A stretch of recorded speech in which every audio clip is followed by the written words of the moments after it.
Here we are. The New Energies with David Blackmon, former El Paso director, former FTI director, and frequent writer in Forbes.com. Good morning, David. Thank you for being with us today again. Good morning. Good morning. You appear to be in a different location than you've been in the past when we've done these. Yes, I'm living in another city in Brazil, in south part of the country called Curitiba. Oh, okay. Wonderful. Yeah. It's a cold. The winter here is very hard. It's similar to Houston. Great. We know that the subject is recurrent, but every day we have new projections for energies from sources. Sometimes almost dreams people are bringing to us every day.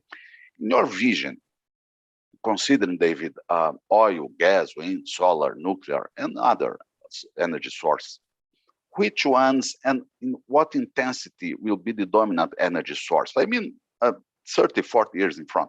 Of course, only a perception. It's not a prediction. It's impossible to have a prediction. Right. Your perception, please. Well, I just think that the reality, despite the preferred narrative in the media and among the COP26 conference, global elite that met over in Ireland last month, the reality is going to be that fossil fuels 40 or 50 years from now will still be the dominant energy source.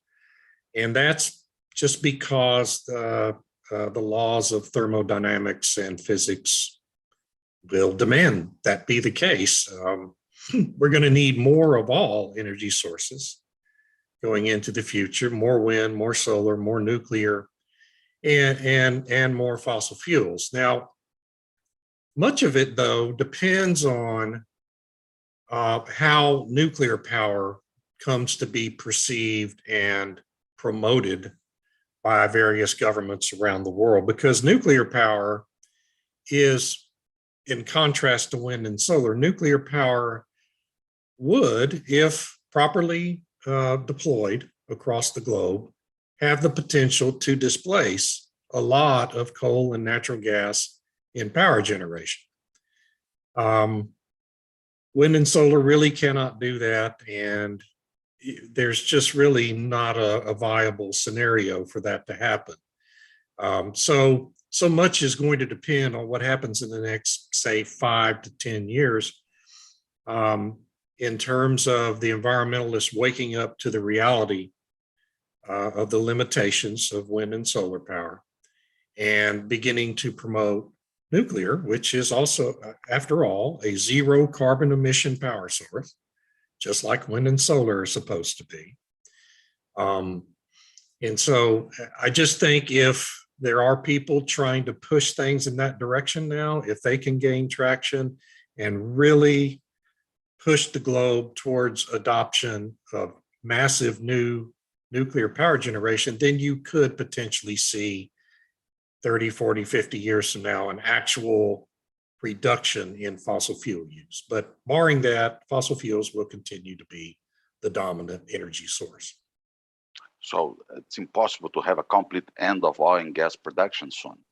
No, and of course, when you look at the U.S. Energy Information Administration's data, they're actually projecting that usage of oil and natural gas will continue to grow, not be reduced over the next, what was that, through 2050, I think they projected it out. So the next 30 years. And I think that's just kind of the reality. We have to, people in the climate movement don't want to deal with reality. And I think we all need to realize that about them. They have a narrative, they're pushing a narrative, and they're seeking, they're rent seekers for the various governments of subsidies for what they're pushing. But reality is what it is, and narratives can't change that. Perfect. But at the same time, we have embarrassment for fossil fuel producers that can accelerate the transition or not, Right. Or the opposite, can cause shortages and price increase. What's your vision about this embarrassment that some entities are pushing over the fossil fuel producers? Well, yeah, we do have a problem. We've had massive underinvestment over the past, 7 years now, I guess, in the finding of new oil and gas resources. The investment in new production to replace what we're using today has lagged. I think Rystad Energy estimated the deficit at about $500 billion since 2014. And others have produced similar estimates. And so what's going to happen because demand is already outpacing where it was before COVID. We're already exceeding that in terms of global demand, and that's only going to continue to grow because populations are growing and electronics, the deployment of high tech and other electronics are continuing to grow. That all demands more energy. And really, Elon Musk kind of gave the game away back in August, I think it was. He said US the US power grid is going to have to double its capacity over the next 10 years to accommodate the charging of electric vehicles. Just to accommodate electric vehicles growth, we'll have to double capacity on the US grid. That's not going to happen, first of all. And that doesn't even include the growth in all these other technologies and in the population. So it's a very difficult situation considering the underinvestment. And as you know, so much of that underinvestment is driven by these ESG producer groups like BlackRock and all these other who control so much capital now, trying to actively deny funding to oil and gas companies to find new reserves. And so the inevitable outcome of that is going to be a big energy crisis sooner rather than later. In Europe and Asia, we're probably going to have one this winter. Yeah, perfect. And who will finance the needed investments in the renewables?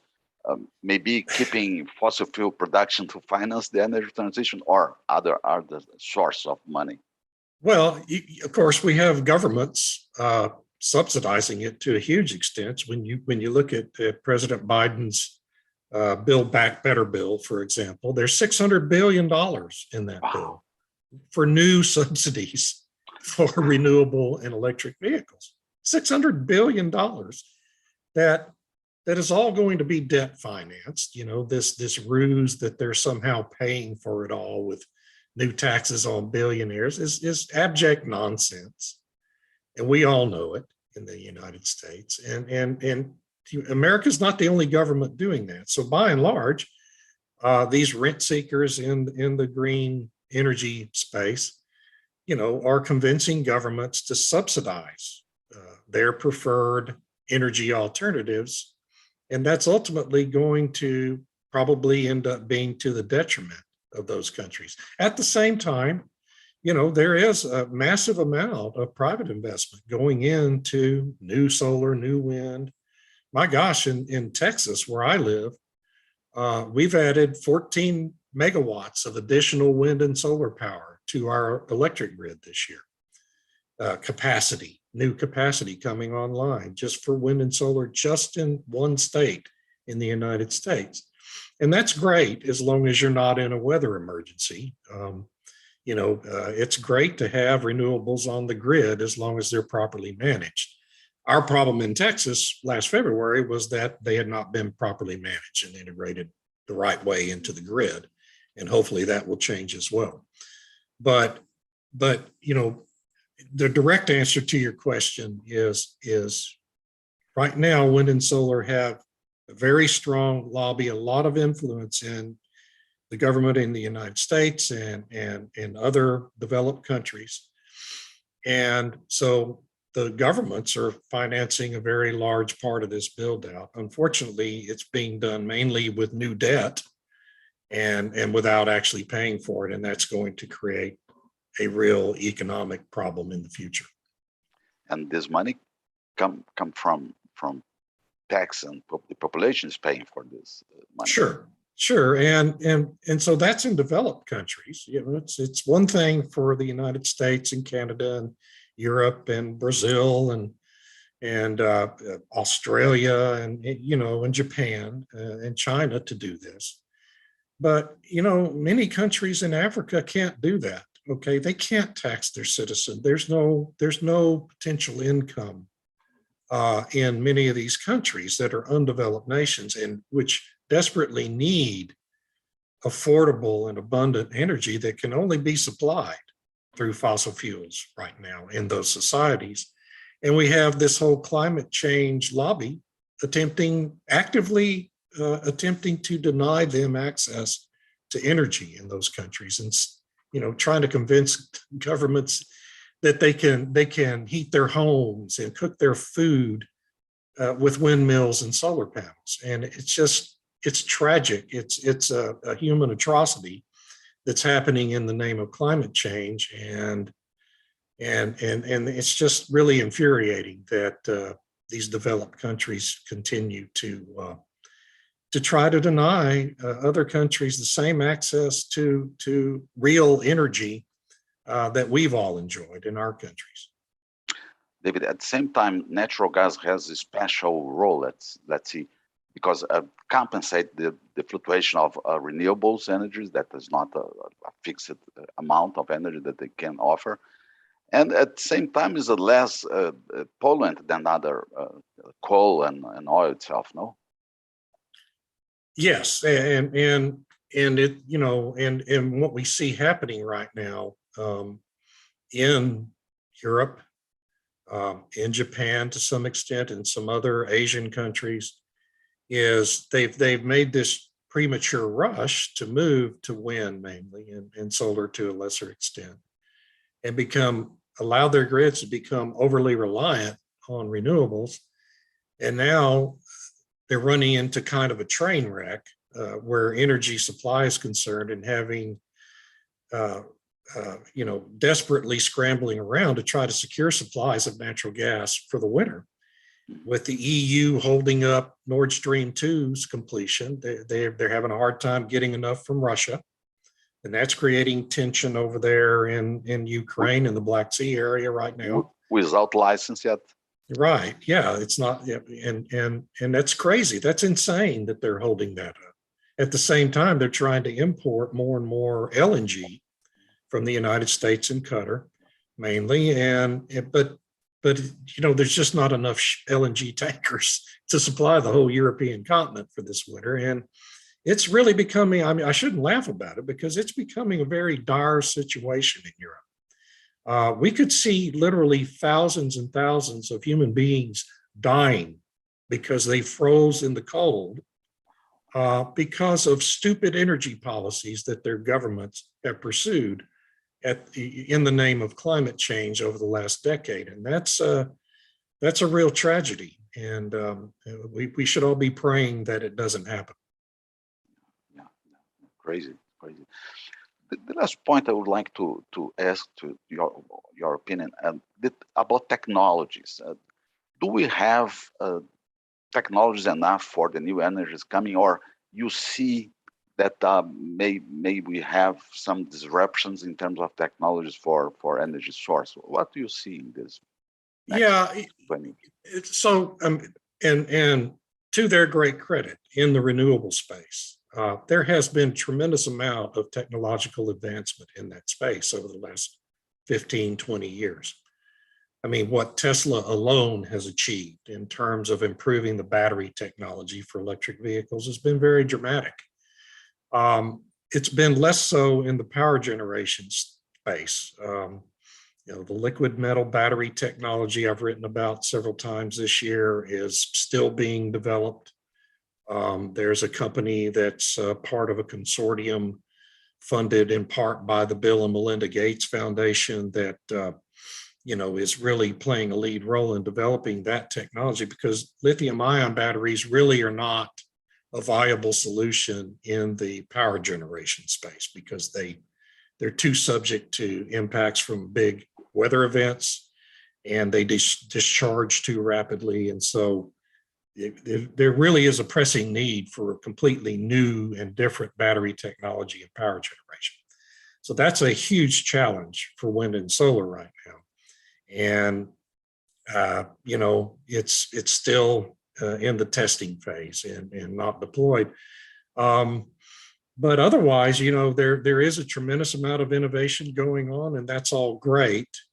But the problem still comes down to the reality that you have to have reliable 24/7 generating capacity to power your electric grid, and you're not going to get away from that anytime soon.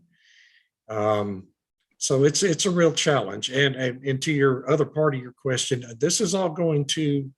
this transition there is going to continue to be pushed, and it will happen to some extent, but it will happen in fits and starts. We'll see progress, and then there will be a train wreck. There will be a crisis, and that is how the progression of energy developed globally has always happened.